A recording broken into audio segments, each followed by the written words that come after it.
எத்தனை பேர் உயிர் தெழுந்த நாளிலே சந்தோஷமா இருக்கிறீர்கள்? அல்லேலூயா. மத்தேயு 28ஆம் அதிகாரம் 6ஆம் வசனம்.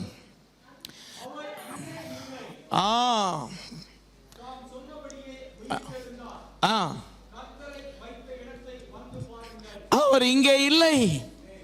ஹலோ, அவர் இங்கே இல்லை. இங்கன்னா இங்க நினைச்சுக்காதீங்க. அவர் கல்லறையில இல்லை. அவர் எங்கே வைத்தார்களோ அங்கே அவர் இல்லை. கொஞ்சம் சிரிங்க. ஆமென். அவர் அங்கே இல்லை. அடுத்தது என்ன? நாம் தாம் சொன்னபடியே உயிர் தெழுந்தார்.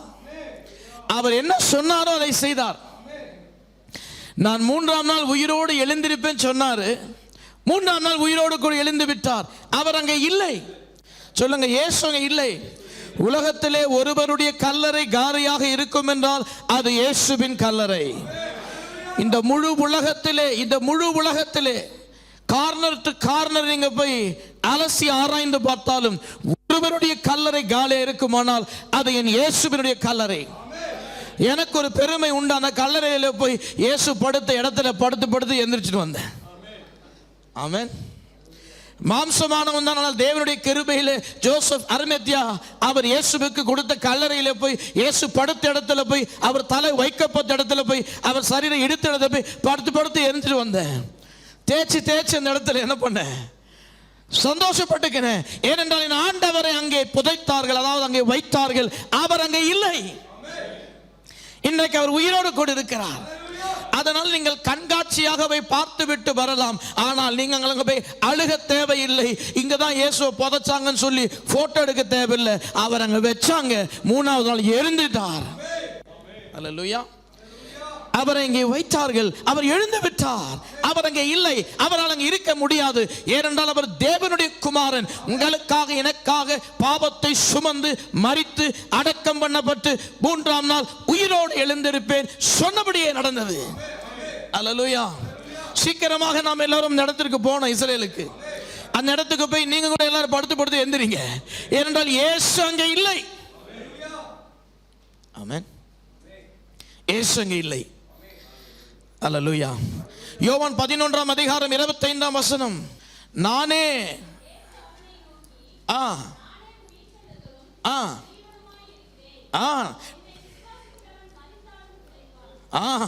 இயேசு அவனை நோக்கி, நானே உயிர்த்தெழுதலும் நானே ஜீவனுமாய் இருக்கிறேன். கர்த்தர் சொன்னார், I am the resurrection. சொல்லுங்க, இயேசு சொல்லுங்க, I am the resurrection. நீங்க கூட சொல்லலாம் இன்னைக்கு, I will be resurrected. அல்லேலூயா. அந்த கிருபை உங்களுக்கு கொடுத்திருக்கிறார் என் ஆண்டவர். I am the resurrection. இயேசு சொல்லுகிறார், I am the resurrection and life. There is no death in me என்று சொல்லுகிறார். There is only life and fullness of life. I am flooded with life. I am the life என்று சொல்லுகிறார். I am the resurrection என்று சொல்லுகிறார். அல்லேலூயா. என்ன விசுவாசிக்கிறியா? உனக்கு மரணமே இல்லை. இந்த பூமியில நீ மரித்தாலும் உயிரோடு எழுந்திருக்க போற. உன் சரீரம் தான் ஒரு காலம் புதைக்கப்பட்டிருக்குமே தவிர உனக்கு மரணம் இல்லை. மரணத்தின் வேரை அறுத்து விட்டார். உன் ஆவி நித்தியமாய் பிழைத்துக் கொண்டிருக்கும். உன் சரீரம் ஒரு காலம் அங்கே கல்லறையில் இருக்கும். ஆண்டவருடைய எக்கால தொனியிலே, அந்த எக்கால சத்தத்திலே, அந்த கடைசி நாளிலே உன்னுடைய சரீரமும் உயிரோடு எழுந்துடும். அதுதான் உயிர்த்தெழுந்த நாளினுடைய நற்செய்தி. I will be resurrected. Hallelujah. There is no death in me. There is only life in me. There is only resurrection in me. I will be resurrected. Hallelujah. சொல்லுங்க, எனக்கு சாவே இல்லை. சொல்லுங்க, சாவே இல்லை. எப்படி இருக்கும்? அப்படிதான் ஆண்டவர் மனிதனை முதலாவது சிருஷ்டித்தார். பாவம் வந்தது, மரணம் பின்னாடி வந்துருச்சு. பாவம் வந்துட்டாலே பின்னாடி வாழு மாதிரி மரணம் வந்துடும். ஏன்னா பாவத்தின் சம்பளம் மரணம். The wages of sin is death, but the gift of God is eternal life. Hallelujah. The gift of God is eternal life, but the wages of sin is death என்று தேவன் சொல்லுகிறார். அப்ப பாவம் வந்தது. சொல்லுங்க, பாவம் வந்தது, மரணம் வந்தது. இன்னைக்கு நீதி வந்தது. இயேசு உயிரோடு எழுந்ததினாலே, அதனாலே நித்திய ஜீவன் வந்தது. இன்றைக்கு உனக்கும் எனக்கும் நித்திய ஜீவன். இயேசு சொன்னார் வெளிப்படுத்தல் 1:18 இதோ நான் மரித்தேன், சதா சர்வ காலம் உயிரோடு இருக்கிறேன். சொல்லுங்க, நான் மரித்தேன். சொல்லுங்க, நான் மரித்தேன். ஆண்டவரே ஒத்துக்கிறார், நான் மரித்தேன், ஆனால் இப்போ நான் உயிரோடு இருக்கிறேன். I was once dead, but now I am alive and alive forevermore. Hallelujah. என்னை இனி மரணம் தொட முடியாது. என்னை இனி மரணம் வந்துட்டு என்னை ஆளுகை செய்ய முடியாது, என்னை பிடித்து வைக்க முடியாது. மரணமே உன் கூர் எங்கே? பாதாளமே உன் ஜெயம் எங்கே? இது எங்கே இருக்கிறது? 1 கொரிந்தியர் 15:55. ஆமென். மரணமே உன் கூர் எங்கே? பாதாளமே உன் ஜெயம் எங்கே? ஹalleluya. சொல்லுங்க, death, where is your sting? Amen. Grave, where is your victory? You are defeated. Hallelujah. மரணை தோத்துட்ட. சொல்லுங்க, மரணம் இயேசுவுக்கு முன்பதாய் தோத்து போயிடுச்சு. பாதாளம் இயேசுவை பிடித்து வைக்க முடியல. ஹalleluya. மரணமே உன் கூர் எங்கே? பாதாளமே உன் ஜெயம் எங்கே? அதை என் இயேசு ஜெயித்துட்டாரு. இன்றைக்கு அவர் ஜெயித்தார் என்றால் அவருக்காக அல்ல, அவர் தேவனா இருக்கிறாருங்க. ஹலோ, இயேசு ஜெயிச்சது எதுக்கு? அவருக்காகவா? உங்களுக்காக. ஹalleluya. நிறைய பேர் நினைக்கிறீங்க இயேசு ஜெயிச்சார், இயேசு ஜெயிச்சார்னா அவர் ஏற்கனவே ஜெயித்தவர் தானங்க. அவர் தான் சொன்னாரு, மேல இருந்து கீழே வந்து, கீழே இருந்து யாரும் மேல போல, அது நான் தான்ட்டாரு. இங்க இருந்து பிறந்து இங்க இருந்து இங்கே மரித்து போயிடுறோம், ஆனா நான் தான் மேல இருந்து வந்திருக்கிறேன்னு சொல்லிட்டாரு. Amen. I have come from above and I go to my Father. Nobody else, for nobody else it has happened, only for me. Amen. அவருக்கு தேவையில்லை இந்த மாதிரி, அதாவது அவர் ஜெயிக்க வேண்டிய அவசியம் இல்லை. அவருக்கு அவர் ஒன்றும், அவர் சர்வ வல்லமையுள்ள தேவன், அவர் சாவாமை உள்ளவர், அவர் சேனைகளின் கர்த்தர், அவர் பரிசுத்தர், அவர் நீதியின் தேவர், அவர் உலகத்தை உண்டாக்கினவர், உலகத்தை ஆளுகிறவர், உலகத்தை தாங்குகிறவர். ஆனால் அவருக்காக இதெல்லாம் செய்யல, உனக்காக. உனக்காக சொல்றாரு, மரணமே உன் கூர் எங்கே? பாதாளமே உன் ஜெயம் எங்கே? அவ்வளவுதான். மரணத்துக்கு பவர் இல்லை. சொல்லுங்க, மரணத்துக்கு பவர் இல்லை. கொலோசியர் 2:15-14 சொல்லுகிறது, சகல துரைத்தனங்களையும் அதிகாரங்களையும் உரிந்து கொண்டு வெளியரங்கமான கோலமாக்கி சிலுவையில் அவைகள் மீது வெற்றிச்சிருந்தார். சொல்லுங்க, உரிந்து கொண்டு. பிசாசு உரிந்து கொண்டாருங்க. பிசாசின் வல்லமை உரிந்து கொண்டாரு. இன்னைக்கு பிசாசு உன் மீது ஆளுகை செய்ய, பிசாசு உன் மீது துரைத்தனம் செய்ய, அதிகாரம் செலுத்த, உன்னை சிறையிலே வைக்க, உன்னை பாவம், சாபம், தரித்திரம் என்ற சிறையிலே கட்டி வைக்க. ஏன்னா அவர் அந்த துரைத்தனங்கள் அதிகாரங்களை உரிந்து கொண்டார். இப்ப தெரியுதுங்களா இயேசுவினுடைய உயிர்த்தெழுதல் எவ்வளவு வல்லமையானது? 28ஆம் அதிகாரம் மத்தேயு 2ஆம் வசனம் வாசிக்கிறேன். அப்பொழுது பூமி மிகவும் அதிரும்படி, சொல்லுங்க, பூமி மிகவும், பூமி மிகவும் அதிரும்படி. அல்லேலூயா. இதை பற்றி வேத வல்லுநர்கள் சில காரியத்தை விவரித்து சொல்லுகிறார்கள். பூமி அதிர்வு. இயேசு உயிர்த்தெழுந்த நாளிலே பூமி அதிர்வு உண்டானது. There was a great earthquake on the day when Jesus was resurrected. Amen. அப்படி என்றால் என்ன சொல்லுகிறார்கள் என்றால், the power of God exploded into the tomb. கல்லறைக்குள் தேவனுடைய வல்லமை ஊடுருவி சென்றது. என் ஆண்டவராகிய இயேசு கிறிஸ்துவுக்குள்ளாக அவருடைய ஜீவன் மறுபடியும் செல்லவும், அவர் மறுபடியும் உயிரோடு எழுந்திருக்கவும், அந்த கல்லறைக்குள் தேவனுடைய வல்லமை ஊடுருவி சென்றது. அந்த வல்லமை எப்படிப்பட்ட வல்லமையா இருந்ததானால், அதிர்வு உண்டாகின வல்லமை. The power of God that brought a kind of an explosion. Hallelujah. அவ்வளவு பெரிய வல்லமை அந்த கல்லறைக்குள்ள வந்து ஒரு அசைவு உண்டாகிறது. Hallelujah. எல்லாம் வந்துட்டு அதிர்ந்து போகுது. சொல்லுங்க, அதிர்வு. என் தேவனுடைய வல்லமை, உயிர்த்தெழுந்த வல்லமையிலே அதிர்வுகள் உண்டாகும். அல்லேலூயா. என் தேவனுடைய உயிர்த்தெழுந்த வல்லமையிலே அதிர்வுகள் உண்டாகும்.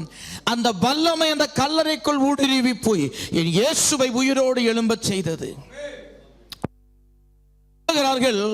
This kind of power which shook the earth is not a fairy tale, but it is a foundation of our faith. இந்த வல்லமை வந்து இயேசுவை உயிரோடு எழுப்பிட்டு கல்லறைக்குள்ளாக, இதுவும் கட்டுக்கதை அல்ல, இது நம்முடைய விசுவாசத்தின் அஸ்திவாரம். It is a foundation of our faith. Amen. That the power of God came into the tomb and shook the earth and brought Jesus back to life. It is a foundation upon which you and I stand. இன்னைக்கு அதில் தான் நம்ம நிற்கிறோம். கிறிஸ்தவமே இன்றைக்கு எதிலே சூழ்ந்திருக்கிறதானால் இயேசுவினுடைய உயிர் தெழுந்த வல்லமை. இயேசு உயிரோடு எழுந்தாரே, அந்த உயிர் தெழுதலில் தான் கிறிஸ்தவமே இருக்கிறது. இன்றைக்கு உங்க நம்பிக்கை, என் நம்பிக்கை, ஏன் நாம் அவரை பின்பற்றுகிறோம்? ஆனால் அவர் உயிரோடு எழுந்தார், அவர் உயிரோடு இருக்கிறார். என் கர்த்தர், என் மீட்பர் ஜீவிக்கிறார், உயிரோடு இருக்கிறார். ஆமென். ஆங்கில வேதாகமத்தை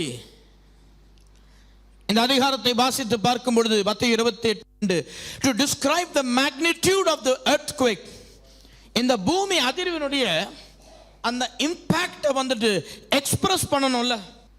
சுவிசேஷ புஸ்தகங்களிலே நமக்கு எழுதியிருக்கிறார்கள், மத்தேயு, மார்க், லூக்கா, யோவான். இந்த இம்பாக்டை எக்ஸ்பிரஸ் பண்ணணும் வேர்ட்ஸில். வேற எப்படி எக்ஸ்பிரஸ் பண்ண முடியும்? வீடியோ எடுத்து போட முடியும்.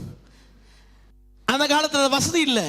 How will they express it in words to bring that same impact into the reader's mind? ஒரு வாசிக்கிறவன் மனதிலே அதே இம்பாக்டை கொண்டு வரணும். அதுக்கு மத்தேயு ஒரு வார்த்தையை பயன்படுத்துகிறார். என்ன வார்த்தை சொல்லுங்க? Behold. Behold. நிறைய இடத்துல கேஜேவி பைபிள்ல, சில பைபிள்ல behold behold படிச்சு behold அது தெரியும் எனக்கு. beholdக்கு அந்த இடத்துல அர்த்தம் என்னன்னு சொல்லுகிறாருங்களா? வாவ். சொல்லுங்க வாவ். நல்லா சொல்லுங்க. எவ்வளவு சொல்றீங்க? வீட்டில், வெளியே, காரை பார்த்து, பைக்கை பார்த்து, வீட்டை பார்த்து, ட்ரெஸ்ஸை பார்த்து, நகையை பார்த்து, இவரை பார்த்து, அவரை பார்த்து, இங்க மட்டும் ஏன் அது அப்படியே வாயை சுருக்கி சொல்லுங்க வாவ். அவர் கத்துறது தான் கேட்குது வா. எல்லாரும் சொல்லுங்க வா. நம்ம ஜனங்களுக்கு என்னன்னா, சில பேருக்கு ஒரு என்ன தனியாக இருந்தால் கத்துவாங்க, எல்லாம் இருந்தால் ஒரு மாதிரி இருக்குங்க. தனியாக ஒரு காரை கொடுத்து ஒரு பிரம்மாண்டமான வீட்டுக்குள்ளே போய் இவர் வீடு கட்டியிருக்கிறாரு, இந்த வீட்டை பார்த்துட்டு வேணா ஃபோனை போட்டு வீடியோ காலை போட்டு வா வா வாண்டு ஏதோ ஆம்புலன்ஸ் சவுண்டு மாதிரி வா வாண்டு எல்லாம் வா வான்னுவார். கர்த்தர் உயிரோடு எழுந்ததை மத்தேயு சொல்றாரு பிஹோல்ட். அதற்கு அர்த்தம் வாவ். வீட்டில் போய் இன்னும் கத்தி சொல்லணும். ஆமென். உங்கள் அறைக்குள்ளே போய் மூடிட்டு சொல்லுங்க wow. What an amazement. What a shock. What a wonder. அதுதான் மத்தேயு சொல்ல வராரு. What a shock it is. This earthquake has brought us such a great shock. This earthquake, this power that came into the tomb and which rose Jesus, which brought a great earthquake, is a great wonder, is a great amazement என்று சொல்லுகிறார்கள். ஆமென். என்ன சொல்ல வராரு? Can you believe it? மத்தேயு எழுதுறது எப்படின்னா, can you believe it that an earthquake has happened in Jerusalem on the third day where Jesus was laid? An earthquake has taken place. Can you believe it? சொல்றாரு மத்தேயு. Can you believe it? அவர் எழுதுகிறார்ல யூதர்களுக்கு புரஜாதி. Can you believe it? This has happened. ஆமென். நம்ம பாருங்க ஈஸ்டருக்கு செய்தியை கேட்டு கேட்டு சொல்லுங்க ஐயா, அப்புறம் எல்லாம் கேட்டு என்ன பண்ண, வீட்டில் போய் கடா வெட்டி சாப்பிட்டு ஜாலியாக கோர்ட்டை விட்டு தூங்குவோம். பாருங்கள், அது மாதிரி ரெகுலர் ஆகிடுச்சு நமக்கு. 20 வருஷம் 30 வருஷம் இதே செய்தி கேட்டுட்டு இருக்கிறோம். ஆனால் அங்கே ஃபர்ஸ்ட் டைம் நடக்குதுங்க. What a shock, what an amazement, what a wonder. Can you believe it? Amen. அதுக்கு ஒரு கிரேக் வார்த்தை பயன்படுத்துகிறாங்க. இடவ் என்று சொல்லுகிறார்கள். இடவ் என்ன சொல்லுகிறார்? இடவ் என்றால் என்ன? அந்த கிரேக்க வார்த்தை beholdக்கு பதில் அங்க இடவ் என்று சொல்லுகிறார். Wow, listen to this amazing thing that has happened. அந்த ஒரு இம்பாக்டை கொடுக்கறாங்க ரீடர்ஸ்க்கு. ஆமென். என்ன இது ஒரு கிரகிக்க கூட முடியாத ஒரு காரியம். கற்பனை கூட செய்ய முடியாத ஒரு காரியம் நடந்திருக்கிறது. ஆமென், அல்லேலூயா. அது மட்டும் அல்ல, அந்த வல்லமை அந்த கல்லறைக்குள் வந்த பொழுது அங்கே காவலாளிகள் யாருங்க? Roman soldiers. சொல்லுங்க, ரோமன் சோல்ஜர்ஸ். அந்த வசனத்தை நான் வாசிக்கிறேன் பாருங்க.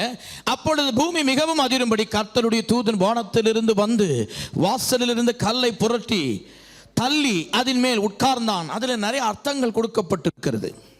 ஆமென். Roman soldiers were asked to guard the tomb 24 hours a day. ஆசாரியர்கள், சீஃப் பிரீஸ்ட், எல்டர்ஸ் பிலாத்து கிட்ட போய் என்ன சொன்னாங்க? இயேசு இன்றைக்கு மரிச்சிட்டாரு, ஆனால் அவங்களுடைய சீஷர்கள் சொல்லியிருக்கிறாங்க அவர் 3ஆம் நாள் உயிரோடு எழுந்திருக்க போறாரு. நம்ம மட்டும் கல்லறையை ஜாக்கிரதையா லாக் பண்ணல. இயேசுவை எங்கேயாவது திருடிட்டு போயிட்டு அவர் சரீரத்தை அவர் உயிரோடு எழுந்துட்டாருன்னு சொல்லிடுவாங்க. முன்னத்துக்கு ரொம்ப மோசமா போயிடும். அப்புறம் ஜனங்க கிட்ட நம்ம மாட்டிக்கின அவஸ்தை, நம்ம சொல்றது ஜனங்க கேட்காது. ஆகவே பிலாத்தே, சொல்லுங்க பிலாத்தே, தலைவரே, இந்த கல்லறைய பயங்கரமா என்ன பண்ணு, ப்ரொடெக்ட் பண்ணு. இது உள்ள யாரும் ஒரு ஈ காக்கா கூட போகாதபடி என்ன பண்ணுங்க, ப்ரொடெக்ட் பண்ணு. 27ஆம் அதிகாரம் 65 66 டக்கன் வாசிடுறேன். உண்டே, உங்களால் கூடிய மட்டும் பத்திரப்படுத்திக் கொள்ளுங்கள். I will give you soldiers என்று சொல்லுகிறார். சில பேர் இப்படி புரிஞ்சுக்கிறாங்க, உங்ககிட்ட தான் இருக்கிறாங்க காவலாளிகள், போய் அவங்களை நீக்க வைங்க. இல்ல இல்ல இல்ல, அவர் சொல்றாரு நீங்க சொல்றபடி உங்களுக்கு காவலர்களை நாங்கள் கொடுக்கிறோம். Take them, take the soldiers, keep them to guard the tomb என்று சொல்லுகிறார். அப்புறம் சொல்ல, அவர்கள் முத்திரை போட்டு கல்லறை பத்திரப்படுத்தினார்கள். சொல்லுங்க, முத்திரை போட்டு காவல் வைத்து கல்லறை பத்திரப்படுகிறாங்க. அப்ப கவர்மெண்ட் சீல் வைக்கிறாங்க டூம்புக்கு. அந்த டூம்பு கிட்ட யாரும் போக கூடாது, அந்த கல்லறை கிட்ட யாரும் போக கூடாது. சீஷர்கள் இயேசுவை பார்க்க வரலான கல்லறை தொடக்கூடாது, அங்க போய் ஜெபம் பண்ணக்கூடாது, கிட்டே போக கூடாது. அது கவர்மெண்ட் சர்வேலன்ஸ்ல இருக்குது. கவர்மெண்ட் சீல் போட்டிருக்கிறாங்க. ரோமாபுரி அரசாங்கம் சீல் வச்சிருக்கு. அது சொல்லுகிறாரு, சீலை யாரு கிட்ட போனா, சீலை தொட்டா என்னங்க ஆயிடும்? அஃபென்ஸ் ஆயிடும். சீலை தொட்டா என்ன ஆயிடும்? அவங்க வந்துட்டு சிறையிலே போடப்படுவார்கள். அதுவும் இந்த இயேசு விஷயத்திலே அவர்களை கொன்று கூட போடுவார்கள். அவ்வளவு சீரியஸான விஷயம் அது. சீலை போடு, காவலர்களை வை. ஆமென். எஸ், இட் இஸ் a சீலை வைக்கிறதுக்கு முன்னாடி வேத வல்லுநர்கள் சொல்லுகிறார்கள், இந்த ரோம் பிலாத்தினுடைய கோர்ட்டிலிருந்து சில பேர் வந்து இன்ஸ்பெக்ட் பண்ணுகிறார்கள் இயேசுவின் சரீரத்தை. ஜோசப் அரிமத்தியாவுடைய சரீரத்தை கேட்டு வாங்கிட்டு வந்து கலரை வச்சார் இல்லைங்களா? அதுக்கு அது அவர் கலர் தான், ஆனா அது கவர்மெண்ட் படி சீல் பண்றாங்க. யூதர், அந்த ஆசாரியர்கள், மூப்பர்கள், இவங்க எல்லாம் என்ன பண்றாங்க? ப்ரொடெக்ட் பண்றாங்க. அதை யாரும் வந்து திருடிட கூடாது. ஃபர்ஸ்ட் இன்ஸ்பெக்ஷன் நடக்க சொல்லுங்க. இன்ஸ்பெக்ஷன் வந்து பிலாத்து சைடுல இருந்து இன்ஸ்பெக்ஷன் நடக்குது சரீரத்தை. இது இயேசு சரீரம் தானா இன்ஸ்பெக்ட் பண்றாங்க. அடுத்தது யூதர்களிலே அந்த ஆலய ஜப ஆலய தலைவர்கள், அவங்க அந்த ஆட்கள், அவங்க எல்லாம் வந்து இன்ஸ்பெக்ட் பண்றாங்க. எல்லாரும் இன்ஸ்பெக்ட் பண்ண உடனே கல்லை புரட்டி மூடி சீலை போட்டு அங்கே சோல்ஜர்ஸ் நிக்க வச்சிடறாங்க. இருக்கிறீங்களா? எத்தனை பேர் நிற்கிறாங்க என்று வேத வல்லுநர்கள் சொல்லுகிறார்கள். அந்த கல்லறையிலே ஏறக்குறைய 3 to 4 பேர் காவலுக்கு வைக்கப்பட்டார்கள். சொல்லுங்க, 3 to 4 soldiers. எவ்வளவு நேரத்துக்கு தெரியுமா? அதை கேளுங்க. ஓ, 3 to 4 தானா? இல்ல இல்ல, 4 சோல்ஜர் 3 மணி நேரத்துக்கு, 24 மணி நேரம் காவல். எவ்ரி 3 ஹவர்ஸ்க்கு ஷிஃப்ட் மாறுது. எவ்ரி 3 ஹவர்ஸ்க்கு 4 பேர் புதுசா வராங்க. இங்கெல்லாம் பாருங்க, 12 மணி நேரம் டியூட்டி பார்த்துட்டேன், இன்னொரு ஆள் வரல, நீங்களே சேர்த்து பார்த்துருங்க, ஒன்றும் பேச முடியாது. ஆமென். தூக்கம் வருதோ வரலையோ, முடியுதோ முடியலையோ, பார்த்துருங்கன்னா பார்த்து தான் ஆகணும். ஆனால் அங்கே அப்படி கிடையாது. 3 மணி நேரத்துக்கு ஒரு ஷிஃப்டை போட்டு 4 காவலாளிகளை அந்த கல்லறைக்கு நிற்க வச்சு யாரையும் உள்ள விடாத ஜாக்கிரதையாக இருந்த அந்த மொத்தம் லொக்கேஷனையே சர்வேலன்ஸில் போட்டாங்க. விளங்குதா உங்களுக்கு? அப்ப அந்த செப்பல்கள் எந்த விதத்திலே பாதுகாக்கப்படுகிறது? சொல்லுங்க, அது நல்லது. சொல்லுங்க, அது நல்லது. அப்பதான் தேவனுடைய வல்லமை தெரியும். அவர் ஏதோ சிலுவையிலே அமைதியா இருந்தா அவர் என்ன ஒண்ணு முடியாதவர் நினைச்சுக்கிட்டாங்க போல. அவர் உயிர் தெளிந்த பிறகு அவர் ரேஞ்சே வேற, அவர் லெவலே வேற. அவர் சர்வ வல்லமை உள்ள தேவன். ஒரே ஒரு தூதன் இறங்கி வந்தான். அப்பொழுது பூமி மிகவும் அதிரும்படி 28:2 வாசனை உங்களுக்கு. கர்த்தருடைய தூதன் வானத்திலிருந்து இறங்கி வந்து வாசலிலே கல்லை புரட்டி தள்ளி அதன் மேல் உட்கார்ந்தான். அவனுடைய ரூபம் மின்னலை போலவும் அவனுடைய வஸ்திரம் உறைந்த மழை போல வெண்மையுமாக இருந்தது. காவலாளர் அவனுக்கு பயத்தினால் திடுக்கிட்டு செத்தவனை போலானான். அதே காவலர்கள் தான் இயேசுவை இழுத்து கொண்டு போய் அடித்தார்கள், துன்பப்படுத்தினார்கள், துப்பினார்கள், அறைந்தார்கள், வஸ்திரத்தை பங்கு போட்டார்கள், தீர்க்க தரிசனம் சொல்லலாம் சொல்லி பார்த்தாங்க. இப்போ பயத்திலே நடுங்கி திடுக்கிட்டு விழுந்தான் செத்தவனை போல. ஒரே ஒரு தூதனை பார்த்தே விழுந்துட்டான். ஒரே ஒரு தூதன் வானத்திலிருந்து இறங்கி வந்த அந்த வல்லமை அந்த கல்லறைக்குள்ள சென்று இயேசுவை உயிரோடு கூட எழுப்பினது. கல்லை புரட்டினான். அந்த தூதனை பார்த்து அத்தனை பேர் விழுந்துட்டாங்க பயத்திலே. சொல்லுங்க, பயத்திலே. அதுக்கு ஒரு கிரேக்க வார்த்தை பயன்படுத்துகிறார்கள், ஃபோபோஸ் என்று சொல்லுகிறார்கள். இப்போ சொல்றாங்களே சைக்காட்ரிஸ்ட், ஃபோபியா, உனக்கு என்ன ஃபோபியா? அப்போ அன்னைக்கு அதுக்கு ஃபோபோஸ், கிரேக்க வார்த்தை ஃபோபோஸ் என்று சொல்லுகிறார்கள். சொல்லுங்க, ஃபோபோஸ். ஃபோபோஸ் என்றால் என்ன? பேனிக் ஸ்ட்ரிக்கன் என்று சொல்லுகிறார்கள். ஆமென். பேனிக், ஒரு பேனிக் அட்டாக் வந்தா எப்படி ஆயிடும்? சடன் பேனிக்னஸ் வந்தா எப்படி ஆயிடும்? அதான் ஃபோபோஸ் என்று சொல்லுகிறார். அந்த மாதிரி அந்த சோல்ஜர்களுக்கு ஃபோபோஸ் வந்துடுச்சு. ஏன்னா பயந்து நடுங்க என்ன பண்ணிட்டாங்க? அந்த இடத்தை விட்டு ஓடினார்கள். அல்லேலூயா. அது மட்டுமல்ல, லூக்கா 24:3 சொல்லுகிறது. வாசிங்க சீக்கிரம். ஆ ஆ ஆ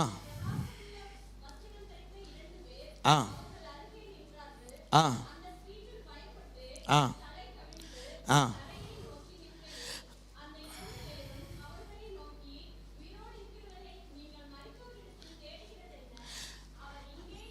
போதும் போதும் போதும். அந்த ஸ்திரீகள் பயந்து, சொல்லுங்க, இயேசுவை பார்க்க வருகிறார்கள், கல்லறைக்குள் போகிறார்கள். இந்த தேவதூதனை பார்த்து அவர்கள் என்ன செய்கிறார்கள்? பயந்து கீழே பார்த்து நிற்கிறாங்க.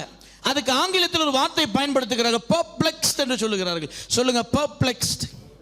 பெர்ப்ளெக்ஸ் என்றால் என்ன என்றால் கிரேக்க வார்த்தை அப்போரியோ என்று சொல்லுகிறார்கள். அப்படி என்றால் என்ன? To lose once way. someone who is confused, that they can't figure out where he is, what he is doing, what's happening around him. அதாவது அந்த ஸ்திரீகளுக்கு கன்ஃபியூஷனே வந்துடுச்சு. இங்க என்ன நடக்குது, நம்ம எங்க இருக்கிறோம், என்ன ஆகுது, என்ன நடந்து கொண்டிருக்கிறது. ஒரு பக்கம் சோல்ஜர் பேனிக் அட்டாக் வந்துடுச்சு, பயத்தில் ஓடிட்டாங்க அந்த இடத்தை விட்டு. இன்னொரு பக்கம் இயேசுவை பார்க்க வந்த ஸ்திரீகளுக்கு பர்ப்ளெக்ஸ், அதாவது கன்ஃபியூஷன். அவங்களே எங்க இருக்கிறாங்க, ஏதா இருக்கிறாங்க, ஒன்றும் புரியல. ஏனென்றால் ஆச்சரியம். சொல்லுங்க, ஆச்சரியம், அதிசயம் அங்க நடந்திருக்கிறது. இயேசு அங்க இல்லை, மாறாக தூதன் நின்னுகிட்டு சொல்லிக்கிட்டு இருக்கிறான். யாரை பார்க்க நீங்க வந்திருக்கிறீங்க? ஹலோ, நீங்க யாரை பார்க்க வந்திருக்கிறீங்க? நீங்கள் பார்க்க வந்த இயேசு இடத்தில் இல்லை. நீங்கள் பார்க்க வந்த இயேசு ஜீவனோடு இருக்கிறார். சொன்னார்ல உங்ககிட்ட. பர்ப்ளெக்ஸ். சொல்லுங்க, பர்ப்ளெக்ஸ்ட். எல்லாருக்கும் ஆச்சரியத்தின் மீது ஆச்சரியம், அதிசயத்தின் மீது அதிசயம். என்ன நடக்குதுன்னு புரியல அந்த ஸ்திரீயானவர்களுக்கு. அல்லேலூயா. இப்போ செய்திக்குள்ள போறோம். ஆமென். இது செய்தியினுடைய வெளிப்புறம். சொல்லுங்க, வெளிப்புறம். இப்போதான் ரியல் எஜமான பத்தி பார்க்க போறோம். ஆமென், ஆமென். யோவான் 20:11 நான் உங்களுக்கு, மரியாள் கல்லறை அருகே வெளியே நின்று அழுது கொண்டிருந்தாள். போய் சொல்லிட்டாங்க நியூஸ் பேதுருக்கிட்ட, சீஷர்கள் கிட்ட, இந்த மாதிரி இயேசுவானவர், நம்முடைய ஆண்டவர் உயிரோடு எழுந்து விட்டார். அவங்க எல்லாம் ஓடி வராங்க. ஓடி வந்து பார்த்துட்டு மறுபடியும் அவங்க போயிட்டாங்க. ஆனா மரியாளுக்கு மனசு கேட்கல. இயேசு இருக்கிற கல்லறையை விட்டு போக மனசு கேட்கல. திருடிட்டாங்களா, என்ன ஆச்சு, ஏதாச்சு, ஒண்ணுமே புரியல. கன்ஃபியூஷன், பர்ப்ளெக்ஸ்டா இருக்கிறா. அவ என்ன பண்றாங்க? நின்று அழுது கொண்டு இருக்கிறா. சொல்லுங்க, அழுது கொண்டு இருக்கிறா. அப்படி அழுது கொண்டிருக்கையில் அவள் குனிந்த கல்லறைக்குள்ளே பார்த்து இயேசுவின் சரீரம் வைக்கப்பட்டு இருந்த இடத்திலே வெள்ளாடை தரித்தவர்களாய் 2 தூதர்கள் தலைமாட்டில் ஒருவனும் கால் மாட்டில் ஒருவனுமாக உட்கார்ந்தது கண்டேன். அவர்கள் அவளை நோக்கி, ஸ்திரீயே, ஏன் அழுகிறாய் என்றார்கள். அதற்கு அவள், என் ஆண்டவரை எடுத்துக்கொண்டு போய்விட்டாங்க. ஆண்டவர் உயிரோடு எழுந்துட்டாரு. ஆனால் இவங்க சொல்கிறாங்க ஆண்டவரை எடுத்துகிட்டு போயிட்டாங்க. ஏன்னா அந்த இடத்துல ஒரு கன்ஃபியூஷனாக இருக்குங்க. ஒன்றும் புரியல யாருக்கும் என்ன நடந்து. இப்படி ஒரு ஆண்டவரை இயேசுவை வந்துட்டு இவ்வளோ கொடுமைப்படுத்தி சாகடிச்சிருக்கிறாங்க கொடூரமாக. 3வது நாள் ஆள் இல்லை, கல்லறையில். என்னமே யாருக்குமே ஒன்றுமே புரியல என்ன செய்யறதுன்னு. இவ்வளோ துன்பப்படுத்தின நபர் இன்னைக்கு கல்லறையில் இல்லை. என்ன ஆச்சு? இவ்வளோ ப்ரொடெக்ஷன் கொடுத்துருக்கோம், இவ்வளோ சோல்ஜர்ஸை வச்சிருக்கிறோம், இவ்வளோ ஷிஃப்ட் எல்லாரும் வராங்க. என்ன ஆச்சு? எப்படி இதெல்லாம் ஆச்சு? புரியல. அதனால திருடினாங்களா, அவர் உயிரோடு எழுந்துட்டாரா? பல கன்ஃபியூஷன் வருதுங்க. வசனம் இருந்தாலும் கன்ஃபியூஷன் வருது. சொல்லுங்க, வசனம் உங்களுக்கு வரலையா கன்ஃபியூஷனு? உங்கள் கையில் வசனம் இருந்து கன்ஃபியூஷன் வருது இல்லை? அப்போ பாவம், அவங்களுக்கு அன்றைக்கி கன்ஃபியூஷன் வர்றதுக்கு தப்பு கிடையாது, வாய்ப்பு தான், மனித இயல்பு தானே. சொல்லுங்க, இயல்பு தானே. 13-14 இவைகளை சொல்லி பின்னாக திரும்பி இயேசு நிற்கிறதை கண்டால், ஆனாலும் அவர் இயேசு என்று அறியாதிருந்தால். பின்னாடி இயேசு நிற்கிறாரு. இவள் போய் உள்ள பார்க்குறா, குனிஞ்சு பார்க்குறா. இயேசு படுத்த இடத்துல 2 தூதர்கள் இருக்கிறாங்க. ஏமா நீ அழுகிற? அவர் தான் உயிரோடு இருக்கார், உனக்கு தெரியலன்னு சொன்னோன்னு பின்னாடி திருப்பி பார்க்குறா. இயேசுவே பார்க்குறா. ஆனால் இயேசு என்று அறியாதிருந்தால். இயேசு அவளை பார்த்து, ஸ்திரீயே, ஏன் அழுகிறாய்? யாரை தேடுகிறாய்? ஏன் அழுகிறாய்? யாரை தேடுகிறாய் என்றார். அவள் அவரை தோட்டக்காரர் என்று எண்ணி, கார்டனர் நினைச்சுக்கிட்டான், தோட்டக்காரர் என்று எண்ணி, ஐயா, நீர் அவரை எடுத்துக்கொண்டு போனதுண்டானால் அவரை வைத்த இடத்தை எனக்கு சொல்லும், நான் போய் அவரை எடுத்துக்கொள்ளுவேன். அவ்வளோ அன்பு, அவ்வளோ பற்று, அவ்வளோ பாசம், அவ்வளோ நேசம் ஆண்டவர் மீது. ஐயா, நீங்க தான் எடுத்துட்டு போனீங்களா எங்க ஆண்டவரை? கொடுத்துருங்க, நான் எடுத்துன்னு போயிடுறேன் அவரை என் வீட்டுக்கு. இது ரொம்ப கான்ட்ரவர்ஷியலாக இருக்கு. அவரை பதைக்கிறோம், சோல்ஜர்ஸ் வராங்க, இவ்வளோ ஒரே கன்ஃபியூஷனாக இருக்கு, பிரச்சனையாக இருக்கு. நான் கொண்டு போய் அவரை பத்திரமா வச்சுக்கிறேன் அப்படின்ட்டு சொல்றான். யார்கிட்ட? தோட்டக்காரர்கிட்ட. பாருங்க, இயேசு அவளை நோக்கி, மரியாளே, ஒரே வார்த்தை தான், மரியாளே. அவள் திரும்பி பார்த்து ரபுனி என்றாள். அதற்கு போதகரே என்ற அர்த்தம். இயேசு அவளை நோக்கி, என்னை தொடாதே, நான் இன்னும் என் பிதாவினிடத்திற்கு ஏறி போகவில்லை. நீ என் சகோதரத்திற்கு போய், நான் பிதாவினிடத்திற்கும் உங்கள் பிதாவினிடத்திற்கும் என் தேவனிடத்திற்கும் உங்கள் தேவனிடத்திற்கும் ஏறி போகிறேன் என்று அவர்களுக்கு சொல். தேடிக்கிட்டே இருக்கிறான் மரியாதை. டக்குன்னு கர்த்தர், மரியாளே, நான் உயிரோடு இருக்கிறேன். மரியாளே, ஏன் அழுகிறாய்? மரியாளே, ஏன் குழப்பமடைகிறாய்? மரியாளே, ஏன் தத்தளிக்கிறாய்? நான் உயிரோடு இருக்கிறேன்.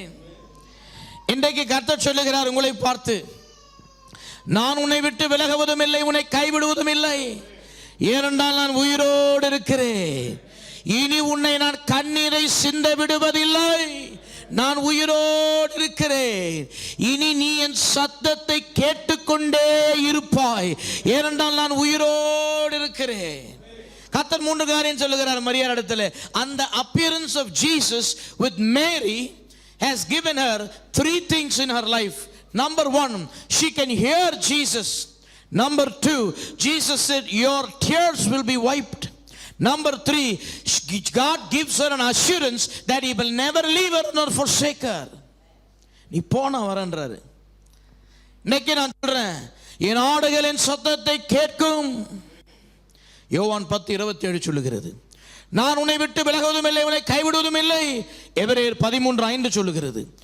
கர்த்தர் சொல்லுகிறார், இனி நான் உயிர் தெளிந்து விட்டதினாலே உன்கிட்ட பேசிக்கிட்டே இருப்பேன், உன்னை நடத்தி கொண்டே இருப்பேன், உன்னை விட்டு நான் விலகவே மாட்டேன், உன்னை நான் கைவிடவே மாட்டேன், உன்னோடு கூட நான் இருப்பேன், உன் கண்ணீரை எல்லாம் துடைப்பேன். ஏசாயா தீர்க்கதரிசன புஸ்தகம் 58ஆம் அதிகாரம் 11ஆம் வசனம் வாசிங்க.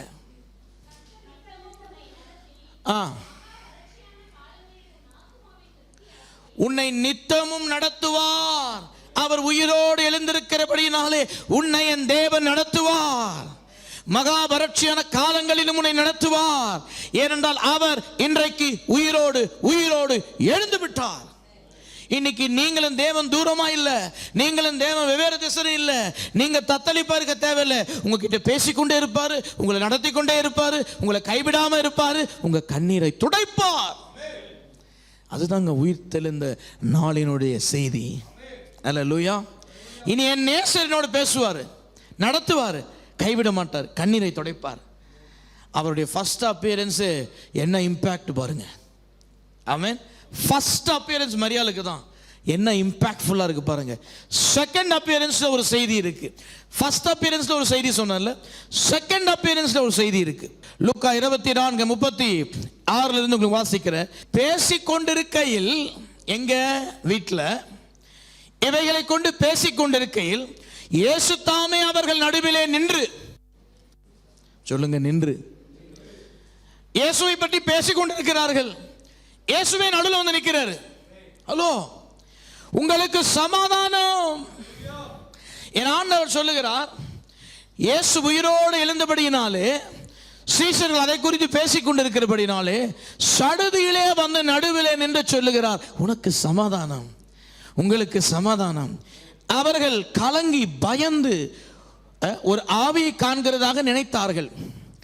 அவர் அவர்களை நோக்கி, நீங்கள் ஏன் உங்கள் இருதயங்களில் சந்தேகங்கள் எழும்புகிறது என்ன?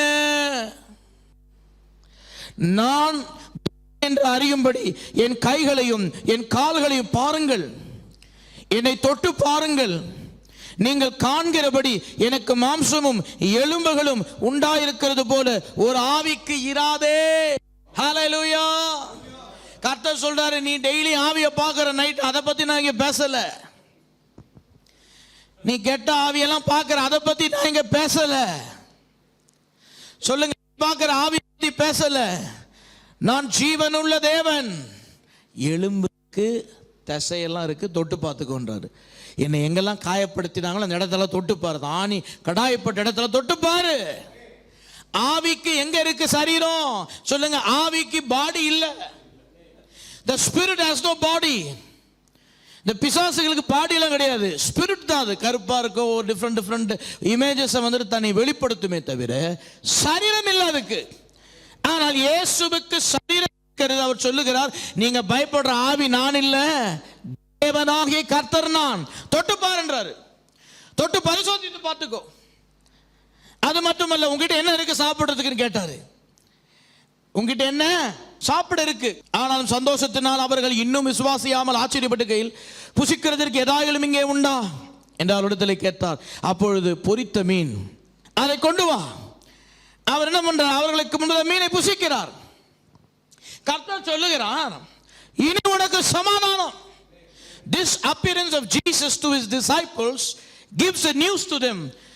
இனி மேல உங்களுடைய வாழ்க்கையில தத்தளிப்பு இல்ல, இனி மேல உங்களுடைய வாழ்க்கையில சமாதானம், இனி மேல உங்களுடைய வாழ்க்கையில சந்தேகம் இல்ல. உங்க சந்தேகத்தை தீர்க்கும்படிக்கு நானே உங்கள் நடுவிலே இருப்பேன். இயேசுவினுடைய உயிர்த்தெழுதலுடைய செய்தி என்ன தெரியுங்களா? அவர் உங்கள் நடுவிலே இருக்க போகிறார், அவர் உங்கள் நடுவிலே உலாவ போகிறார். அவர் சமாதானத்தின் பிரபுவாக உங்களுக்கு சமாதானத்தை தருவார். இனி உங்க வாழ்க்கையில சமாதானம் குறையவே குறையாது. நிறைவு நிறைவு நிறைவு நிறைவு நிறைவு நிறைவு நிறைவா இருக்கும். அல்லேலூயா. சொல்லுங்க, நிறைவா இருக்கும். ஏன் சமாதானம் போகுது? ஒரு பிரச்சனை வந்தா சமாதானம் போயிடுது இல்லையா? ஒரு பிரச்சனை வந்தா சமாதானம் இல்லை. ஒரு ப்ராப்ளம் வந்தா, ஒரு வியாதி வந்தா கர்த்தர் சொன்னா, நான் உன் நடுவில் இருக்கிறேன், இனி உனக்கு சமாதானம் போகவே போகாது, நான் உனக்குள் இருக்கிறேன், உன் சமாதானத்தை காத்துக்கொள். அல்லேலூயா. யோவான் 14:27 சொல்லுகிறது, என் சமாதானத்தை நான் உனக்கு கொடுக்கிறேன். இயேசுவினுடைய உயிர்த்தெழுதல் நமக்கு ஒரு காரியத்தை சொல்லுகிறது பிரியமானவர்களே. என் சமாதானத்தை நான் உனக்கு கொடுக்கிறேன். இந்த உலகம் தருகிற சமாதானம் அல்ல, என்னுடைய சமாதானம். எப்பொழுதும் நீ சமாதானத்தினுடைய நிறைவிலே இருப்பாய், சம்பூரணத்தில் இருப்பாய். நீ இழக்கவே மாட்ட சமாதானத்தை. என்ன காரியம் நடந்தாலும் வாழ்க்கையில் சமாதானம் உன்னிட்டு போவாது. ஏனென்றால் நான் உன்னோடு கூட இருக்கிறேன், நான் அந்த சமாதானத்தை உனக்கு கொடுத்திருக்கிறேன்.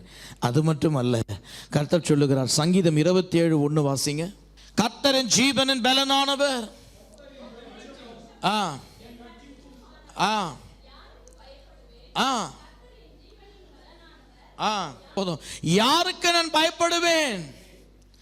இன்றைக்கு நீங்கள் பயந்து பயந்து வாழ்ந்தது போதும். நீங்கள் பயந்து பயந்து வேலையில பயந்து பயந்து வாழ்றீங்க போதும். நீங்க பயப்பட வேண்டாம். உங்க எதிர்காலத்தை குறித்து நீங்கள் பயப்பட வேண்டாம். உங்கள் சரீரத்தை குறித்து நீங்கள் பயப்பட வேண்டாம். உங்கள் எதிரிகளை குறித்து நீங்கள் பயப்பட வேண்டாம். நீங்கள் பயப்பட வேண்டாம் என்று தேவன் சொல்லுகிறார். பயந்து பயந்து பயந்து வாழ்றோம் பாருங்க நம்முடைய வாழ்க்கையில.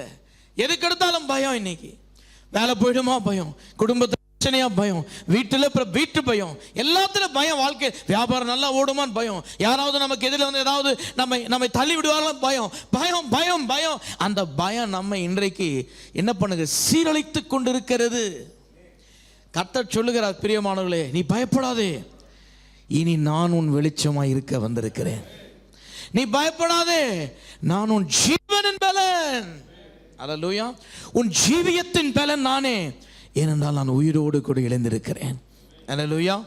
உன் வாழ்க்கையில் பயம்லாம் உன்னை இனி ஒன்றும் செய்ய முடியாது. சொல்லுங்க, பயமே எனக்கு பயம் என் எல்லையில் இருக்க முடியாது, பயம் எல்லையில் வர முடியாது. ஏனென்றால் என் தேவன் உயிரோடு கூட எழுந்திருக்கிறார். அல்லேலூயா. ஸோ ரெண்டாவது appearance of Jesus to the disciples. இதுதான் பைபிளில் இருக்கிற எல்லா 4 சுவிசேஷ புஸ்தகங்களிலே அப்பியரன்ஸை குறித்து நாம் பார்க்கும் பொழுது இந்த first appearance was to Mary. அது என்ன செய்தது உங்களுக்கு சொன்னேன். ரெண்டாவது appearance disciples. மூணாவது appearance யாருக்கு சொல்லுங்க பாப்போம். யோவான் 20ஆம் அதிகாரம் 24ஆம் வசனத்திலிருந்து வாசிக்கிறேன். இருந்தபோது 12 பேரில் ஒருவனாய் திதுமை என்னப்பட்ட தோமா என்பவன் அவர்களோட கூட இருக்கவில்லை. மற்ற சீஷர்கள் கர்த்தரை கண்டோம் என்று அவனுடனே சொன்னார்கள். அதற்கு அவன் அவருடைய கைகளில் ஆணிகள் உண்டான காயத்தை நான் கண்டு அந்த காயத்திலே என் விரலை விட்டு என் கையை அவருடைய விலாவிலே போட்டால் ஒளிய நான் விசுவாசிக்க மாட்டேன் சொல்லிட்டாரு தோமா. அடிச்சு சொல்லிட்டாரு, நீங்களாம் பார்த்தீங்க, நான் நம்ப மாட்டேன். நீங்களாம் பார்த்துட்டீங்க, நான் நம்ப மாட்டேன். ஆணி அடிக்கப்பட்ட கைகளிலே நான் விரலை விட போறேன். உள்ள என் விரல் உள்ள போயிட்டு வெளியே வரணும். அந்த விழாவிலே நான் தொட்டு பார்க்கணும். ஹலோ, அப்படி தொட்டால் ஒளிய இயேசுவை நம்ப மாட்டேன் அடிச்சு ஆணிபூர்வமாய் சொல்லுகிறார். அவ்வளவு அவிசுவாசம் தோமாக்குள்ள இருக்குது. ஏன்னா அவர் நினைக்கிறாரு இயேசுவால எந்திரிக்க முடியாது. இதெல்லாம் ஒரு கதை நினைக்கிறார் அவர். யாரு? சீசரு. இயேசுவோட இந்த சீசருக்கே அப்படிப்பட்ட ஒரு டவுட் வந்துருச்சு. இவங்கெல்லாம் சும்மா ஏதோ நம்மளை வந்துட்டு ஏமாத்துறாங்க, தமாஷ் பண்றாங்கன்னு நினைச்சுக்கிறாரு. அதனால சொல்லிட்டாரு, நான் தொட்டு பார்க்கணும், நான் தடவி பார்க்கணும் விழாவை, அப்பதான் என் ஆண்டவர் உயிரோடு இருக்கிறார் என்று நான் நம்புவேன் என்று சொல்லிட்டாரு. அதை யார் கேட்டது? சீஷர் கேட்டாங்க, ஆனா இயேசுவும் கேட்டாரு. ஹலோ, நீங்க பேசுறதெல்லாம் இயேசு கேட்கிறாரு, எழுதி வச்சுக்கோங்க. ஆமென். பரிசுத்தவான்கள் கர்த்தரால் ரட்சிக்கப்பட்டவர்கள் பேசுறதெல்லாம் இயேசு கேட்டுக்கினே இருக்கிறாரு. நீங்க ஏதோ ரூம்ல பேசுறது இயேசுக்கு தெரியாது நினைச்சிக்காதீங்க. அன்றைக்கு வந்துட்டு ராஜா அரண்மனையிலே தன்னுடைய அறையிலே பேசினதை எலிசா வந்துட்டு ராஜா கிட்ட சொல்றான். அவன் சொல்றான், நான் என் பெட்ரூம்ல பேசுறது இவனுக்கு எப்படியா தெரியும்? எப்படியா விட்டு கேட்டான் இவன். நான் வேற தேசம், இவன் வேற தேசம். நான் வேற ஊரு, இவன் வேற ஊரு. என் பெட்ரூம்ல நான் டிஸ்கஸ் பண்றது இவனுக்கு எப்படி தெரியுது? இவன் எப்படி இஸ்ரேல் ராஜா கிட்ட போய் சொல்லிட்டு இருக்கிறான்? அப்படிதான் அது. ஆமென். அவர் கர்த்தர், நீ பேசுகிறது அவர் கேட்பார். நீ வீட்டில் உட்காந்து கர்த்தரை பற்றி பேசினாலும் சரி, பிசாசை பற்றி பேசினாலும் சரி, பக்கத்து வீட்டில் நடக்கிற காரியத்தை பேசினாலும் சரி, எதை பேசினாலும் ஆண்டவர் கேட்கிறார். தோமா பேசினதை கேட்டுட்டாரு. சொல்லுங்க, கேட்டுட்டாரு. சீசர்கள் ஃபோன் அடிச்சு சொல்ல முடியும், ஆண்டவரே நீங்கள் வாங்க, இங்கே தோமா நம்ப மாட்டேன்ற, கொஞ்சம் சீக்கிரம் வாங்க, சீக்கிரம் வாங்க வாங்கன்னு சொல்லி அவருக்கு ஃபோன் அடிச்சு கூப்பிட முடியும்? இல்லை, அவங்களுக்குள்ள ஒரு அதிருப்தி. என்னடா நம்ம இவ்வளோ சொல்கிறோம், 11 பேர் சொல்கிறேன் நம்ப மாட்டேன்றாரு தோமா. 26. மறுபடியும் 8 நாளைக்கு பின்பு அவருடைய சீசர்கள் வீட்டுக்குள்ளே இருந்தார்கள். தோமாவும் அவர்களோட கூட இருந்தான். கதவுகள் பூட்டப்பட்டிருந்தது. அப்பொழுது இயேசு வந்து நடுவிலே நின்று, உங்களுக்கு சமாதானம். எப்பெல்லாம் சீசர்களை பார்க்க வராரோ அப்பெல்லாம் சமாதானம் என்று சொல்லுகிறார்.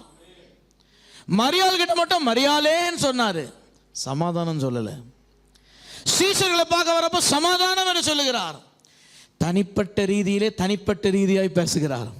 குடும்பமாய் தன்னுடைய குடும்பத்திற்கு, தன்னுடைய கிறிஸ்தவர்களாய் இருக்க போகிற தன்னுடைய சீஷர் குடும்பத்திற்கு கர்த்தர், கிறிஸ்தவர்களுக்கு கர்த்தர் சொல்லுகிறது சமாதானம். அங்க பாருங்க, பின்பு அவர் தோமாவை நோக்கி, நீ உன் விரலை இங்கே நீட்டு, என் கைகளை பார். கேட்டல, கைகளை பாரு, என் கையை, உன் கையை நீட்டி என் விழாவிலே போடு. அவ்விசுவாசியாயிராமல் விசுவாசியாயிரு. நீ நீட்டு கையை நீட்டு, தொடு, நீ தொடு, என் கையை தொட்டு பார்த்துக்கோ, விழாவை தொடு. நீ அவிசுவாசியா இருக்கிறாய், நான் உயிரோடு எழுந்திருக்கிறேன். நான் உனக்கு எத்தனை முறை சொல்லி இருக்கிறேன், நான் மரிக்க வேண்டும், அடக்கம் பண்ணப்பட வேண்டும், 3ஆம் நாள் உயிரோடு எழுந்திருக்க வேண்டும். இத்தனை சொல்லியும், நான் உயிரோடு எழுந்திருக்கிறதை சீஷர்கள் சொல்லியும் நீ அதை நம்பாமல் இப்படி எல்லாம் சொல்லுகிறது என்ன தோமாவே? இது அவிசுவாசம் என்று சொல்லுகிறார். அப்ப கர்த்தர் என்ன பண்றாரு? third appearance of Jesus was directly to Thomas. That was the building of the foundation of faith in Christian life. Amen. கர்த்தர் கிறிஸ்தவ வாழ்க்கையின் அஸ்திபாரத்தை 3ஆம் சந்திப்பிலே போடுகிறார். ஃபர்ஸ்ட் சந்திப்பிலே மரியாளே ரொம்ப இரக்கமா பேசுறாரு. கண் கலங்காத, உன்னை நான் விட மாட்டேன், உங்க கூட தான் இருக்கிறேன், போன்றாரு. சீசர்களை பார்த்து சமாதானம் உனக்கு, பயப்படாத. எல்லாம் என்ன பண்ணிடுவாங்க யூதர்கள், இந்த மூப்பர்கள், இந்த ஆசாரியர்கள், இந்த ரோமாபுரி, இந்த பிலாத்தெல்லாம் என்ன பண்ணிடுவாங்க? பயப்படாத, சமாதானம், நான் இருக்கிறேன் உங்கள் நடுவில், பயப்படாத, நானே என் சமாதானத்தை கொடுத்துருக்கேன், நானே உன் ஜீவன் பலனா இருக்கேன்னு சொல்றாரு. 3வது தோமாவை பார்த்து கிறிஸ்தவ விசுவாசத்தின் அஸ்திபாரத்தை போடுகிறார். கிறிஸ்தவ விசுவாசத்தின் அஸ்திபாரம் என்ன தெரியுமா? இயேசுவை பார்க்கிறதல்ல, காணாமல் அவரை விசுவாசிப்பது. இன்றைக்கும் இந்த இடத்துல இயேசு இருக்கிறார், அவரை பார்த்தாதான் நீங்க நம்புவீங்கன்னு சொன்னா நீங்கள் அவிசுவாசிகள் என்று கர்த்தர் சொல்லுகிறார். அவரை காணாமல் விசுவாசிக்கிறவன் எவனோ அவனே மெய்யான விசுவாசியா இருக்கிறான். அல்லேலூயா. தோமா அவருக்கு பிரதியுத்தரமாக, என் ஆண்டவரே, என் தேவனே என்றான். அதற்கு இயேசு, தோமாவே, நீ என்னை கண்டதினாலே விசுவாசித்தாய், இல்ல, காணாதிருந்தும் விசுவாசிக்கிறவர்கள் பாக்கியவான்கள். யாரை பத்தி ஆண்டவர் சொல்றாரு? உங்களை பத்தி, என்ன பத்தி சொல்றாரு? நம்ம காணல, சுவிசேஷ செய்தியை கேட்டு விசுவாசித்து இயேசுவை ஏற்றுக்கொண்டு இன்றைக்கு அவருக்காய் ஜீவித்து அவருக்காய் ஊழியம் செய்கிறோமே, நம்மை பார்த்து தேவன் சொல்லுகிறார், நீ பாக்கியவான், நீ பாக்கியவதி. நீ என்ன பார்க்கல, ஆனா உண்மை நீ நம்புற. இதுதான் கிறிஸ்தவத்தின் அஸ்திபாரம். அந்த விசுவாசம் தான் என்ன பண்ணுச்சு? எல்லாரும் இந்த பேதுரு, யோவானு, இவங்க ஜேம்ஸ் எல்லாரும் வந்துட்டு அந்த ஏரியாலே இருந்துட்டாங்க. ஆனா தோமா மட்டும் வந்தாரு பாருங்க, இந்தியாவுக்கு, இந்திய தேசத்துக்கு வந்துட்டாரு பாருங்க. எந்த சீசனும் அவ்வளவு டிஸ்டன்ஸ் போல, ஆனா தோமா மொத்தம் ஒரு லெவலுக்கு மேல டிஸ்டன்ஸ் டிராவல் பண்ணிட்டு வந்துட்டாரு. ஏன்னா விசுவாசத்தின் அஸ்திபாரம் அவர் வாழ்க்கையில போடப்பட்டது. ஒரு விசுவாசியால தான் பல எல்லைகளை கடக்க முடியும். ஒரு விசுவாச மனிதனால தான் பல சவால்களை ஜெயிக்க முடியும். ஒரு விசுவாசத்தால் நிறைந்தவனால தான் பல மலைகளை பதறாக்க முடியும். நான் சொல்றேன், உங்களுக்கு எழுதி வைத்துக் கொள்ளுங்கள். Only a man who has faith can overcome challenges, can break the mountains in pieces, can go to a great extent in life. Only the ones who have faith. Amen. ரோமர் 1:17 இந்த appearance என்ன சொல்லி கொடுக்கிறது நமக்கு? Third appearance of Jesus என்ன சொல்லுகிறது? The just shall live by faith and by faith alone. நீதிமான் விசுவாசத்தினாலே, நீதிமான் விசுவாசத்தினாலே, விசுவாசத்தினாலே, விசுவாசத்தினாலே, விசுவாசத்தினாலே பிழைப்பான். நீங்க என்ன சொல்லக்கூடாது? நான் ஆண்டவரே உங்களை பார்க்கணும், ஆண்டவரே, ஆண்டவரே உங்களுடைய சாலை தொங்கலை தொடணும், ஆண்டவரே, ஆண்டவரே உங்க முடியை பார்க்கணும், உங்க தாடியை பார்க்கணும், உங்க மீசையை பார்க்கணும், உங்க கண்ணை பார்க்கணும். இதை பார்க்கணுமா? நீங்க இருக்கக்கூடாது. வசனத்தை நான் பார்க்கணும், வசனத்துல நான் இயேசுவை பார்க்கணும், வசனத்துல நான் ஆண்டவரை பார்க்கணும். அப்பதான் எனக்குள்ள விசுவாசம் செயல்படும். அப்பதான் நான் ஆண்டவரை ரியலா பார்க்க முடியும். இல்லைன்னா இமோஷனலா இருக்கும். இயேசுவை பார்த்துட்டு கூட ஒன்றும் பெருசாக செஞ்சிட முடியாது. இமோஷனலாக இருக்கும் அந்த சந்திப்பு, பெருசாக இருக்கணும் அந்த சந்திப்பு. பெரிய காரியத்தை செய்யணும்னா நீங்கள் இயேசுவை வசனத்தில் பார்த்துட்டு நேரில் பார்க்கணும். ஒருவேளை கர்த்தர் இன்னைக்கு உங்கள் வீட்டுக்கு வரலாம். ஹலோ, அவர் உயிரோடு எழுந்துட்டாருங்க. ஏதோ வந்து செய்தி தானா? இல்லை, உங்களுக்கு முன்னாடி உங்கள் வீட்டில் ஒரு சோஃபாவில் உட்காந்துருப்பார், கதவை திறந்து பார்த்தா அவர் உட்காந்துருப்பார். என்ன பண்ண போகிறீங்க? கொஞ்ச நேரம் உட்காருங்க, ஆண்டவரே பிரியாணி சமைச்சு கொடுக்குறேன். அதை பண்ணக்கூடாது. போய் நேராக பாதத்துக்கில் உட்காந்து நீ எது சொல்லுங்க ஆண்டவர் ஏதாவதுன்னு கேட்டுக்கோங்க. நீங்கள் கேட்க கேட்க தானாக அங்கே பிரியாணி தூதம் செஞ்சுடுவான்.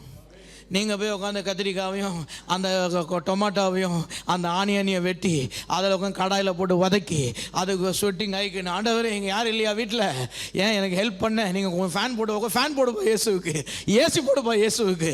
நம்ம வந்து கொஞ்சம் சீக்கிரம் சமைக்கணும், இதை வாங்கணும் அதை வேணும். ஆண்டவரே வந்து போயிடுவார் பக்கத்து வீட்டுக்கு. இது என்ன இது? எதனா முனியாண்டி மெஸ்ஸில் வாங்கினா கூட சாப்பிடுவார். அவருக்கு அதெல்லாம் பிரச்சனை கிடையாது. அவருக்கு என்னென்ன நீ அவர்கிட்ட உட்காந்து பேச வந்திருக்கிறாரு, நீ ஆக போயிட்ட ரூமுக்கு. இதுதான் இங்கே தான் வந்துட்டு நம்ம டிசைன்மெண்ட் இமோஷனலாக இருக்கக்கூடாது. நம்ம கரெக்டாக சொல்லி என்கிட்ட நீ பேசுன்றாரு, நான் பேசுறது நீ கேளுன்றாரு, என்னை பாரு நான் பேசுறதை கேளுன்றாரு. அதுதான் கர்த்தருக்கு பிடிச்சிருக்கிறது. ஆமென். அதுதான் அவருக்கு ஆகாரம். ஆமென். அதுக்கு நான் ஆகாரம் கொடுக்காம அமைச்சிட போறீங்க. நான் வந்தாலும் கொடுக்கணும், இயேசு வந்தாலும் கொடுக்கணும். ஆமென். அல்லேலூயா. லூக்கா 24ஆம் அதிகாரம் 13ஆம் வசனத்திலிருந்து நான் வாசிக்கிறேன் பாருங்க.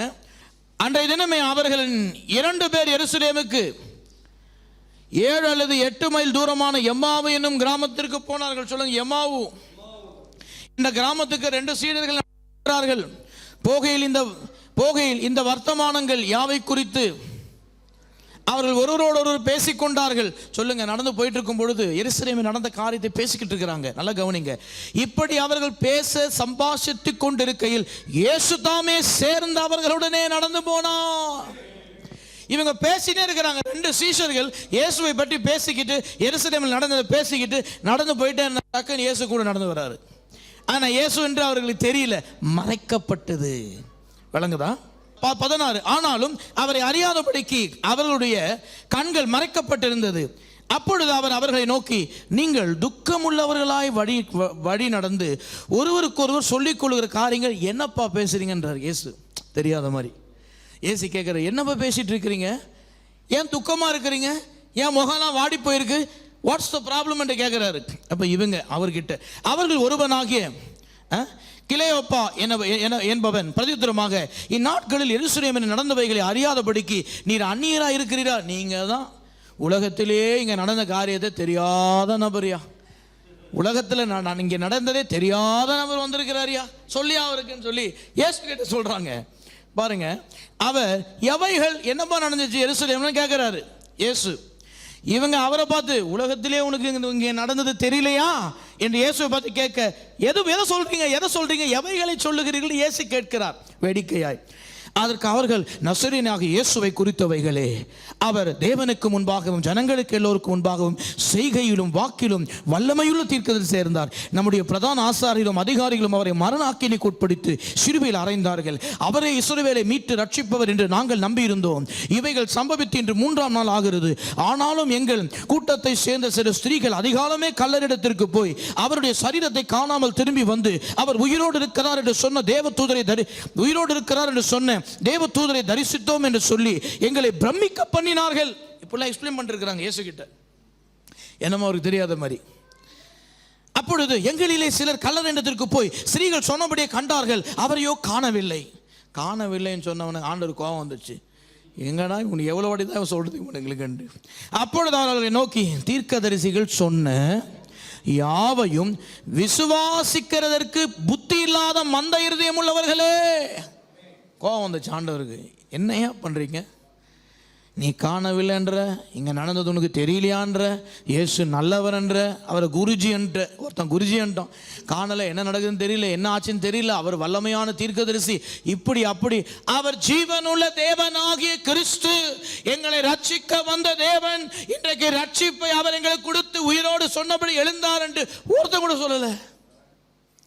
அதனால் ஆண்டவர் சொல்றாரு, புத்தி இல்லாத மந்த இருதயம் உள்ளவனே, கிறிஸ்து இவ்விதமாய் பாடுபடவும் தமது மகிமையில் பிரவேசிக்கவும் வேண்டியதில்லையா என்று சொல்லி மோசே முதலிய சகல தீர்க்கதரிசிகளும் எழுதின வேத வாக்கியங்கள் எல்லாம் வற்றிலும் தம்மை குறித்து சொல்லியவைகளை அவர்களுக்கு விவரித்து விவரித்து விவரித்து காண்பிக்கிறார்.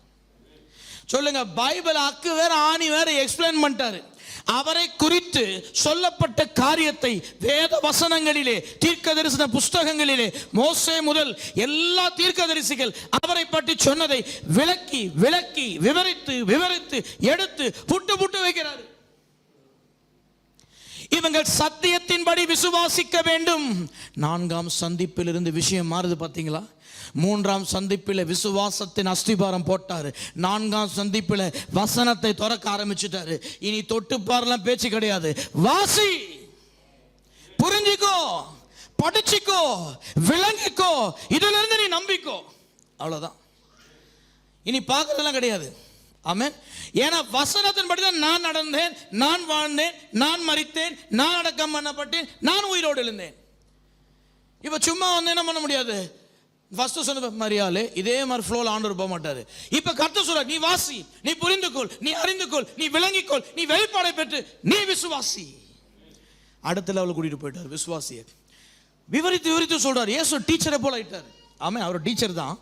ஆனா அந்த இடத்துல டீச் பண்ண ஆரம்பிச்சிட்டாரு. சொல்லுங்க, டீச் பண்ண ஆரம்பிச்சிட்டாரு. அவர்கள் அவரை நோக்கி, நீர் எங்களுடனே தங்கிரும். டீச் பண்ணிட்டே பேசிட்டே வந்துட்டாரு. அப்புறம் அப்போ வந்துட்டு அந்த தருணத்தில் 28 தாங்கள் போகிற கிராமத்துக்கு சமீபமானார்கள். அப்பொழுது அவர் அப்புறம் போகிற போல காண்பித்தார். அவங்க கிராமம் வந்துடுச்சு. இப்போ நடந்துட்டே போறாங்க. இவங்க கிராமம் லெஃப்ட்ல போனோம். இவங்க லெஃப்ட்ல போறாங்க. இயேசு நேரா போறாரு. எங்க போறீங்க, எங்க போறீங்க, எங்களோட வாங்க, எங்களோட வாங்க. பாருங்க, கூப்பிடுறாங்க இயேசுவை. அவர்கள் அவரை நோக்கி, நீர் எங்களுடனே தங்கிரும்.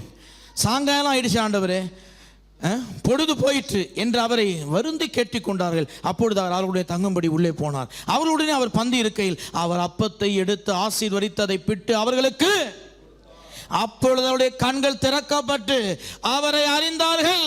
உடனே அவர் அவர்களுக்கு மறைந்து போனார். நான் சொன்ன பாருங்க உங்களுக்கு, இப்போ நீங்க இயேசுவை எங்க பார்க்கணும்?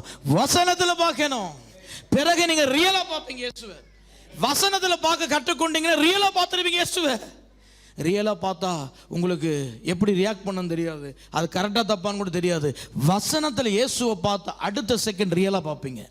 அதான் இன்னைக்கு இயேசுனுடைய கோல் என்னன்னா, அவருடைய உயிர்த்தெழுந்த செய்தி என்னன்னா, நீ வசனத்துல என்ன பாரு, பிறகு நீ ரியலா என்ன பார்த்துருவ.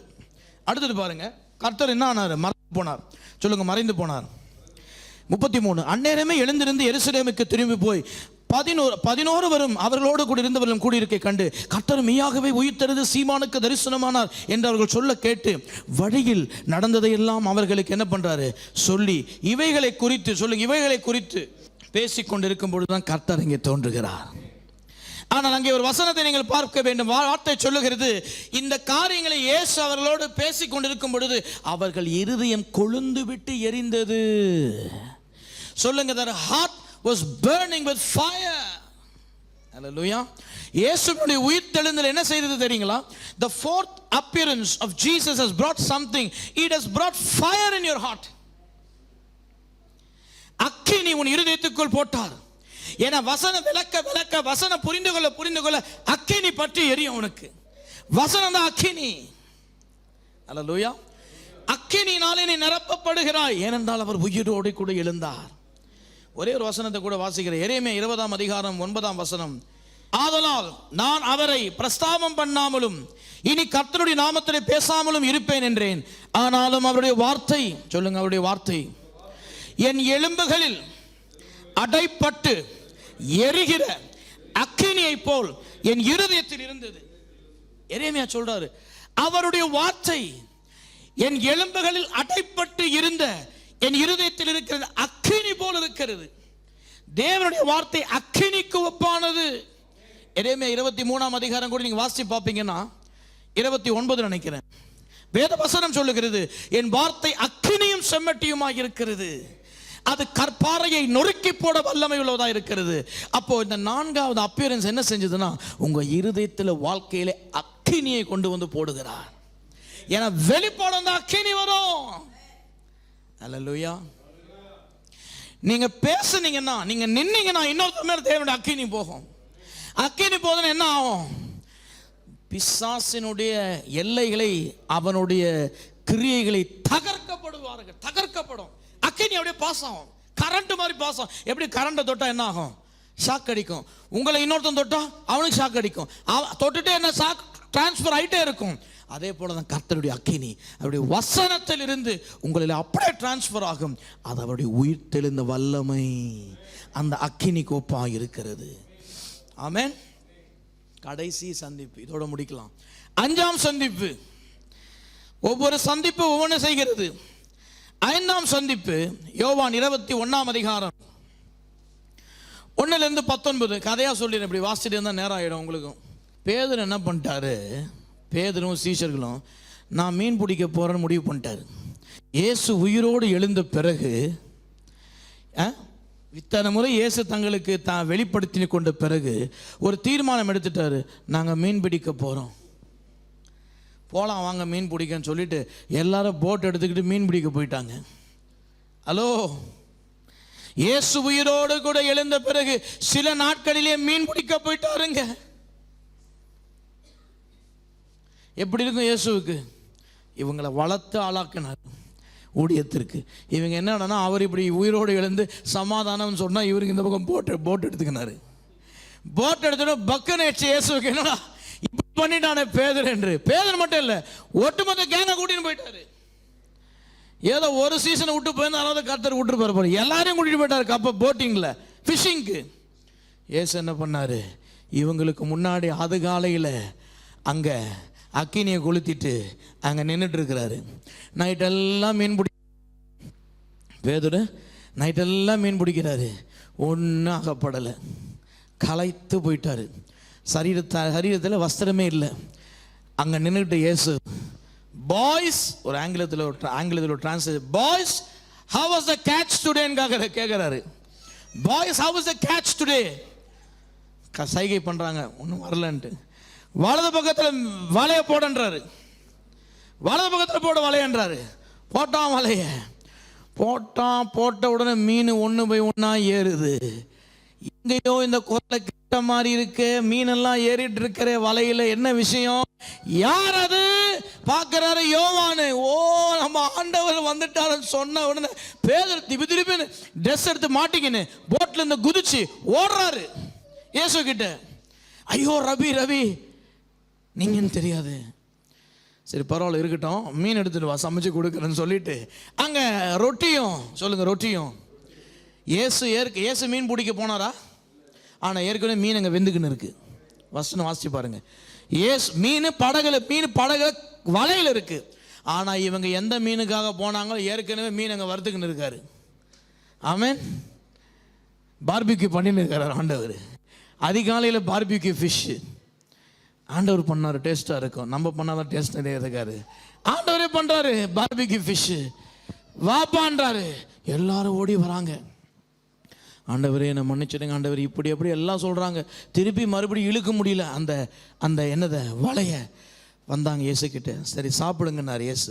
வந்த உடனே உன்னெல்லாம் நம்பினேன்னு, உனக்கெல்லாம் இது பண்ணேன்னு, உன்னையெல்லாம் கூட வச்சுக்கிறேன்னு, இதுக்கு நான் ஒரு 2 எருமை மாடையாவது வச்சுக்கிறேன் கூடன்ட்டு இப்படிலாம் சொல்லலாம் ஆண்டு. நம்ம சொல்லுவோம் அப்படி, உன்னை பெற்றதுக்கு உன்னை வச்சுக்கிறதுக்கு 2 மாடையாவது விட்டா எனக்கு நல்லா வியாபாரமாகவும், 2 ஆடையாவது விட்டா ஏதோ பால் கறந்து கொடுக்கும், நீயும் இருக்கிறிய தண்டம் கிண்டம் என்னென்னமோ சொல்லுவோம். கர்த்தர் வந்துட்டு பேசாமல் மீனை கொடுத்தாரு, நீ சாப்பிடு முதல்ன்ட்டார்.